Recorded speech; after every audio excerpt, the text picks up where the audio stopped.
So what if I told you I got flew out to go on a first date? Ooh.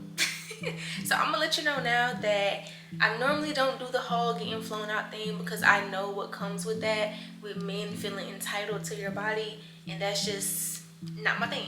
But one of the reasons why I felt comfortable going is because he actually offered to get my own hotel room as well, just so I could be comfortable. And so I went for a day, stayed the night, and then left the next day. And it was really nice. As you can see, he got me these long stem 2 dozen roses that I'm putting together, and I kind of was just chuckling because I have not been in a relationship for almost 3 years now. I decided that I wanted to focus on healing before I started dating again. And so that first year of singleness, I got into therapy. The second year, I completely stopped hunching. And then within those 6 months, I deleted my Instagram. I changed my phone number.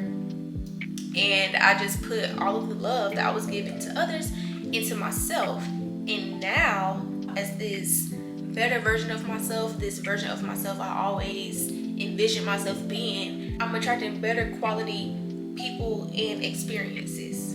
There was really a time where I felt like I did not deserve the love or the relationship that I always wanted because I didn't have my big girl money, I didn't have the new car, I didn't have my house, and all these other material possessions. And I remember telling my mom about it last year actually, and her response to that was, the man for you is not going to care about what kind of car you drive, what house you have, how much money you make, what's your job. He's not going to care. If anything, he's going to elevate you and put you on and show you how to get those things or give them to you or whatever the case. And she was like, I just don't want you to miss out on your blessings because you're so caught up in not having material possessions, when a real man is not going to care about those type of things. And I thought about it, and of course I reflected on my relationships before my healing journey, and that was one of the reasons why I felt like I didn't deserve the love that I wanted, because the guys that I were dating were so caught up in their feminine energy, and they were very, stingy, and they like to humble me and all those just low vibrational things. And I let them do those things, and I ended up being in my masculine energy, and now I'm in fight or flight. And I realized too that also stemmed from low self-esteem and codependency. And my best friend sent me this post of this woman saying that her guy friend told her he can always tell who has a low self-esteem based off of their exes. And he told her, I would never date you because you were dating men who didn't even belong in the same room as you.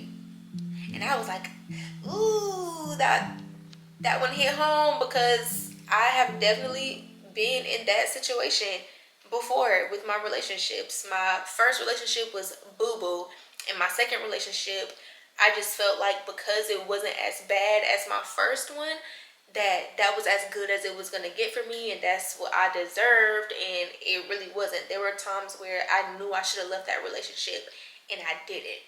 So now I am actively dating, and I'm keeping my options open, and I'm having a great time. This is the first time where I've been able to, I guess, become like a serial dater, because I've always put all my eggs in one basket, and I feel like that's how most of us women are taught to date. We don't really learn how to date. We just put all of our eggs in one basket.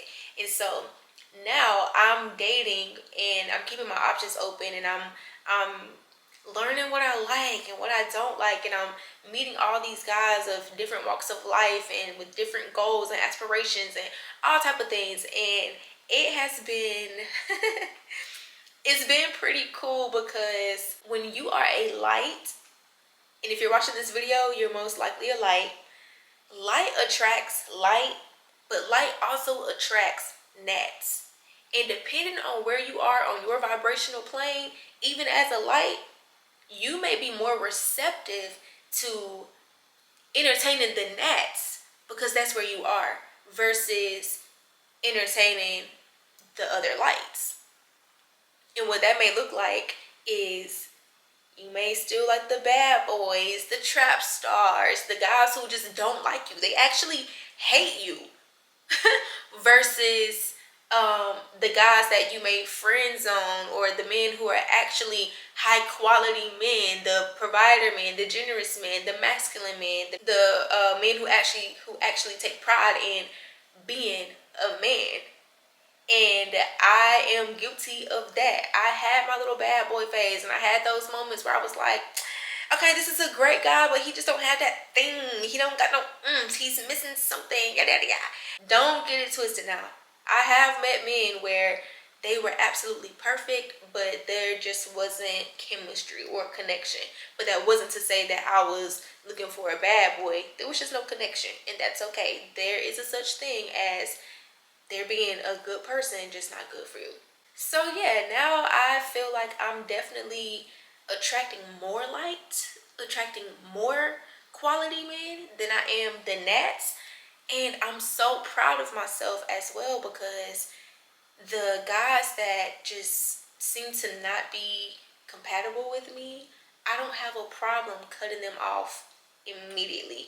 I don't have a problem standing on business. The moment they do something that is distasteful, that should be, common decency, things that are disrespectful to me, my time, my worth, I am completely washing my hands of them immediately. And I don't have a problem letting them know. I actually did that recently with a guy, because we were supposed to get together, and the day of, he hit me up like, oh, do you just want to come over? I'm gonna be tired, yada yada yada.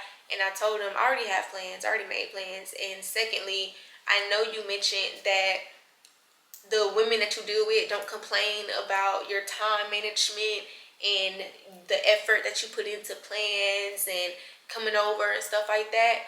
That's all fine and dandy. However, I am not a low effort woman, and life goes on for me. I'm not sitting around waiting on a phone call like, okay, well, we were supposed to get ready, we were supposed to see each other today, and I haven't heard from him, so let me just see. No, I'm not desperate. And that's why I feel so proud of myself, because I'm in a space where I don't care about losing a person, like a guy that I'm dating or getting to know. I'm not afraid to lose out on a guy, especially if he ain't doing what he should be doing. You ain't acting right, you gets the boot immediately. you know? And on top of that, I do want to clarify that with me dating and keeping my options open, I am doing just that. I am dating. I am not hunching on these men. If you are not my man, you is not getting a crumb of kitty cat from me. Point blank, period. I know some people equate talking and dating with hunching, and that's your business. That's just not where I am in my journey. So being able to set these boundaries and standing on big business. When I tell you I'm Judge Judy to the bullshit, and I used to be Judge Judy years and years ago when I was younger, but between manipulation and relationships and stuff, things change. But now I'm definitely back to being Judge Judy to the bullshit, and but it's more in a healthy way. I'm not just dogging dudes out.